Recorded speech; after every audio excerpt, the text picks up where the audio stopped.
ganito pala pinakukulayan. Saglit lang. Tatlong ano lang, 6 na araw lang. Isang linggo lang. Kasi tutubo yung buhok nga naman. Yung pag kinulayan ng aso. Ang nilalamig ko. Ganyan naman yun. Laging ganyan.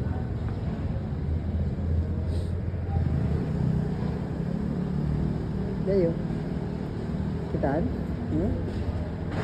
Kitaan? Dami na kayo nila. Ito pwede mo. Ayan. I-screenshot ko. Ayan, gusto ko lang picture. Sandali mo ulit. Tapos ko na ito 1 minute.